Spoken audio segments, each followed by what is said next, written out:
Hello guys, कसं तुम्ही सगळे मस्तच असाल. तर हा माझा लुक तुम्हाला कसा वाटतोय.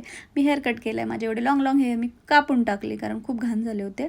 काहीच राहिलं नव्हतं त्या केसांमध्ये, झाडू झाला होता लिटरली.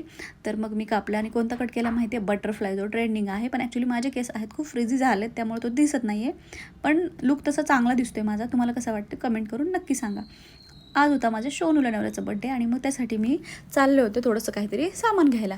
तर म्हटलं आधी रोजेस घ्यावे. मग नंतर आठवलं की जे मी त्यांच्या हातात ब्रेसलेट घातले ना, ते थोडं मोठं होतं म्हणून ते नव्हते घालत. म्हटलं चला आता ह्यांना रिझनच नाही द्यायचं की मी नाही घालत. त्यासाठी मग मी म्हटलं चला ते कट करूया. हे आमच्या शनी महाराजांचं मंदिर आहे, किती सुंदर आणि एकदम भारी वाटते की नाही मंदिर बघून. मग याच्याच लेफ्ट साईडला म्हणजे इकडे ज्वेलरी शॉप्स आहेत, तिकडे जायचं होतं. मग एका ज्वेलरी शॉपवाल्यांकडे विचारलं तर ते बोलले की थोडा वेळ लागेल, आमचा जो माणूस आहे तो बाहेर गेला आहे. म्हटलं ठीक आहे, तोपर्यंत देऊन ये. बघितलं कसं लागतं ज्यूस, छान आहे का? पिणार का तू? किती पिणार?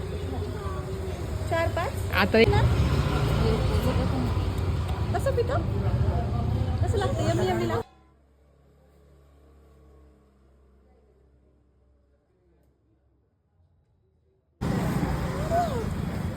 करू तू परत बोल ना एकदा.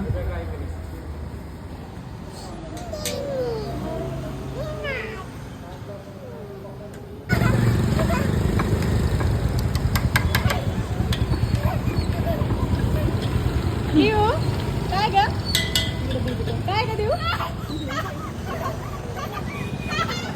एवढे खुश काय?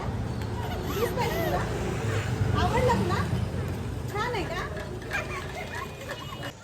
दिवला ज्यूस इतका आवडला की मटके मारून मारून 2 वेळा पिला. त्यानंतर आम्हाला जायचं होतं रोजेस घ्यायला.